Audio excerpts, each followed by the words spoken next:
Hello everyone, कैसे हैं आप सभी लोग। आशा है कि आप लोग बहुत अच्छे होंगे। मेरा नाम है सुनील और आप लोगों के लिए लेके हाजिर हूं आज के करंट अफेयर सेशन। आज है 15 जुलाई और 15 जुलाई साल 2026 के हरियाणा करंट अफेयर इस पर्टिकुलर वीडियो में हम लोग जानने वाले हैं।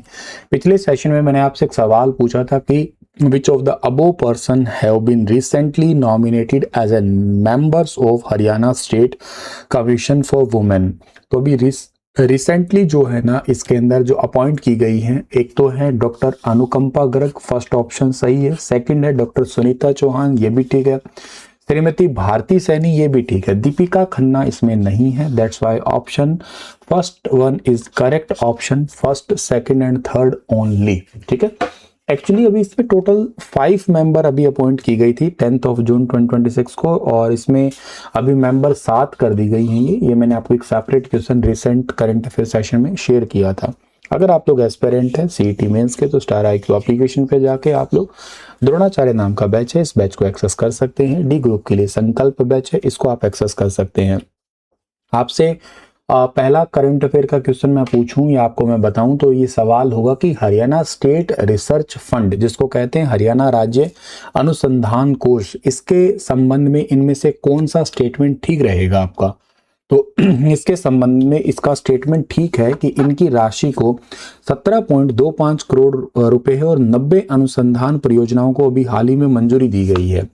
अभी रिसेंटली हरियाणा को इनोवेशन और रिसर्च हब बनाने की दिशा में मुख्यमंत्री नायब सिंह सैनी ने हरियाणा राज्य अनुसंधान कोष को स्टार्ट किया है, और इस पहल से 27 उच्च शिक्षा संस्थान जुड़े हैं। इस रिसर्च का लाभ मिलेगा किसानों को, बिजनेसमैन को, सरकार को, और कई साथ में पर्टिकुलर रिलेटेड ग्रुप को लाभ मिलेगा इससे। तो हरियाणा के अंदर 17.25 करोड़ का हरियाणा स्टेट रिसर्च फंड जारी किया गया है। 90 रिसर्च प्रोजेक्ट को स्वीकृति मिली है। 27 उच्च शिक्षा संस्थानों की भागीदारी होगी।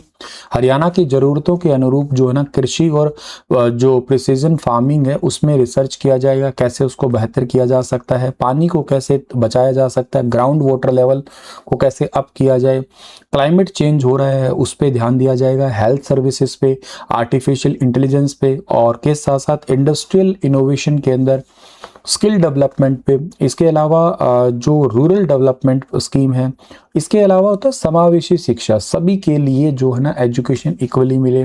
अपशिष्ट प्रबंधन में इसका मतलब है कि हमारा जो भी solid waste management plant system है उस पर काम किया जाएगा, रोजगार के अवसर मिलेंगे, और इसके अलावा साइबर सिक्योरिटी पे भी फोकस किया जाएगा। इन सभी सेक्टर्स पे रिसर्च की जाएगी और बेहतर परिणाम निकलेंगे, ताकि इनोवेशन हम लोग, इनोवेशन का मतलब ही होता है पहले से जो चीज है उसमें कुछ नया कर देना। डिस्कवरी मतलब बिल्कुल पहली बार खोजी गई चीज। महिला एवं किशोरी सम्मान योजना के अंतर्गत हरियाणा में किन लाभार्थियों को निशुल्क सैनिटरी नैपकिन उपलब्ध करवाए जाएंगे। तो ये सैनिटरी नैपकिन मिलने वाले हैं 10 से 45 साल तक की महिला और BPL 10 से 45 साल की BPL किशोरी महिलाओं को मिलने वाला है। ये हरियाणा के अंदर माहवारी स्वच्छता प्रबंधन के अंतर्गत ये एक योजना है। महिला एवं किशोरी सम्मान योजना के चलते हुए 10 से 45 साल की जो BPL बिलो पॉवर्टी लाइन में किशोरी और महिलाओं को मासिक धर्म स्वच्छता को बढ़ावा देने के लिए निशुल्क सैनिटरी नैपकिन पैड है, ये उपलब्ध करवाए जाएंगे। ये ध्यान रखना, क्वेश्चन कई बार एग्जाम में आ चुका है। महिला एवं किशोरी सम्मान योजना है, और अपने परिवार की किशोरी और महिलाओं को मासिक धर्म स्वच्छता के प्रति जागरूक कर रहे हैं। इस सुविधा को अधिकतम लाभ उठाने के लिए मतलब जो आंगनवाड़ी केंद्र है उसी पे ही ये मिलने वाला है। इसका टारगेट क्या है? इसका टारगेट यही है कि मासिक धर्म स्वच्छता को बढ़ावा दिया जाए, सुरक्षित और सम्मानजनक प्रबंधन हो, जागरूकता के माध्यम से सामाजिक मिथकों को दूर करना हो। समाज में इसके लिए बहुत ज्यादा मिथक है, बहुत सारे वीक पॉइंट्स रहते हैं, तो इसके लिए लोगों को थोड़ा सा बोल्ड होके बोलने का मौका भी मिले, और अपने करीबी का, या कह सकते हैं घर में जितनी भी महिलाएं हैं उनका भी ध्यान रखा जा सके। इसके लिए एक योजना भी आपको याद हो, जींद जिले के बीबीपुर गांव के पूर्व सरपंच रहे हैं सुनील जागलान। उन्होंने जो है ना वो बेटियों के लिए, जैसे घर में फॉर एग्जाम्पल के लिए कोई बेटी है या सिस्टर है या भाभी जी है, वाइफ है, जो भी है, मदर है, उनके जो पीरियड साइकिल्स है उनको याद रखें, उनके डेट को मार्क्स किया जाए और उन दिनों में उनका स्पेशल केयर किया जाए। इसके लिए उन्होंने जो है ना वो कैलेंडर अभियान भी स्टार्ट किया था। बेटियों के नाम से घर की नेम प्लेट है वो भी उन्होंने ही स्टार्ट की थी एक्चुअली। योजना का नाम आपको पता लग ही गया है, ऑनलाइन पोर्टल या निकटतम आंगनवाड़ी केंद्र से जो है ना इसका लाभ दिया जाएगा। आवेदन की लास्ट डेट है 31 जुलाई 2026। वैसे हरियाणा में खिलाड़ियों को विश्व स्तरीय प्रशिक्षण उपलब्ध करवाने के लिए कितने अंतर्राष्ट्रीय स्तर के स्पोर्ट्स सेंटर विकसित किए जाएंगे? तो इंटरनेशनल लेवल के स्पोर्ट्स सेंटर विकसित किए जाएंगे। टोटल हरियाणा में 11। ऑप्शन नंबर आपके पास में 11 सही रहेगा। हरियाणा में 11 ऐसे खेल केंद्र विकसित किए जाएंगे जहां पे खिलाड़ियों को अत्याधुनिक उपकरण और अच्छे मैदान और उच्च स्तर की प्रशिक्षण सुविधाएं मिलेगी। 23 नए खेल केंद्र में हॉस्टल और भोजन यानी कि मतलब खिलाड़ियों के रहने खाने की व्यवस्था की जाएगी। इससे दूसरे जिलों या दूर दराज के क्षेत्र से आने वाले खिलाड़ी भी वहीं रह के ट्रेनिंग ले सकेंगे। लगभग 1200 खिलाड़ियों को लाभ मिलेगा, उन्हें अच्छे प्रशिक्षण और आधुनिक खेल सुविधाओं का लाभ मिलेगा। ये सब पॉइंट्स आप लोगों को याद रखने हैं यहाँ पे। और हरियाणा का टारगेट ये है कि आने वाला ओलंपिक 2036 का है ना, उसके अंदर हरियाणा बहुत अच्छा प्रदर्शन कर सके।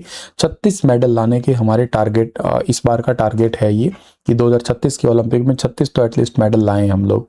तो प्रशिक्षण, रहने खाने, आधुनिक खेल सुविधा एक ही व्यवस्था के अंतर्गत उपलब्ध करवाई जाएगी। 11 स्पोर्ट्स सेंटर होंगे, अंतर्राष्ट्रीय स्तर के केंद्र विकसित करेंगे।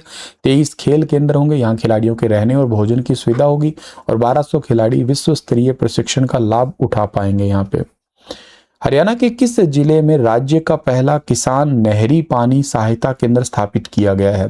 किसान नहरी पानी सहायता केंद्र जो विकसित किया गया है, ये किया गया है कैथल जिले के अंदर। ऑप्शन नंबर डी जो है ना इस सवाल का हमारा, वो बिल्कुल ठीक रहेगा। हरियाणा का पहला किसान नहरी पानी सहायता केंद्र कैथल में है। इसका मुख्य उद्देश्य है कि नहरी पानी की उपलब्धता हो सके, सिंचाई की समस्याओं का समाधान हो सके और किसानों को उचित मार्गदर्शन भी मिल सके। हरियाणा की सामूहिक सिंचाई टैंक योजना के अंतर्गत टैंक निर्माण पर सरकार के द्वारा कितनी प्रतिशत सब्सिडी दी जाएगी? तो इसकी सब्सिडी मिलेगी 85% की सब्सिडी मिलेगी। थर्ड वाला ऑप्शन इसका सही रहेगा। हर खेत तक सिंचाई का पानी पहुंचाने के लिए सामूहिक टैंक बनाए जाएंगे। हर एक 10 एकड़ या इससे ज्यादा जमीन के लिए एक कॉमन टैंक बनेगा। इन टैंक में नहरी पानी भरा जाएगा। सामूहिक टैंक बनाते हैं तो सरकार उस पर 85% की सब्सिडी दे रही है। 9 जिलों में ये लागू हो रहा है, भिवानी, दादरी में और गुरुग्राम, महेंद्रगढ़, नूंह, रेवाड़ी, हिसार, झज्जर और सिरसा डिस्ट्रिक्ट के अंदर। टैंक पर सोलर पैनल लगाए जाएंगे। टपका यानी कि ड्रिप इरिगेशन और फवारा सिंचाई प्रणाली लगाई जाएगी। किसानों को ट्यूबवेल लगाने तथा बिजली पानी की कमी का सामना भी नहीं करना पड़ेगा। कम पानी में अधिक क्षेत्र की सिंचाई करवाई जा सकेगी और गन्ना और कपास की फसल में सूक्ष्म सिंचाई का भी प्रयोग स्टार्ट किया जाएगा। योजना का लक्ष्य है प्रधानमंत्री की पर ड्रॉप मोर क्रॉप अवधारणा को बढ़ावा देना है और जितने भी ITI है उसमें सूक्ष्म सिंचाई आधारित नई ट्रेड भी स्टार्ट की जाएगी हरियाणा में। इस योजना की समीक्षा हर महीने मुख्यमंत्री खुद करेंगे। अगला सवाल आता है, हरियाणा का पहला NGen न्यू जनरेशन जिसको बोलते हैं हम लोग, इसकी थीम पर डाक घर किस विश्वविद्यालय में खोला गया है? तो न्यू जनरेशन थीम के आधार पर जो ना एक नया बेसिकली विश्वविद्यालय में डाकघर खोला गया है हरियाणा एग्रीकल्चर यूनिवर्सिटी हिसार के अंदर। पहला वाला ऑप्शन इसका ठीक रहेगा और इस पे डाकघर का उद्घाटन किया गया है और ये छात्रों के द्वारा और छात्रों के लिए अवधारणा पे आधारित है। NGen थीम पे आधारित है ये। चौधरी चरण सिंह हरियाणा एग्रीकल्चर यूनिवर्सिटी में हरियाणा डाक परिमंडल के द्वारा डाक सेवाओं का आधुनिकीकरण करना इसका टारगेट है। युवा पीढ़ी को डाक विभाग से जोड़ना है। डाकघरों को युवा केंद्रित और आकर्षक रूप प्रदान करना है और इसका मेन यही है कि लोगों मतलब छात्रों के द्वारा छात्रों के लिए जो है ना इसको तैयार किया गया है।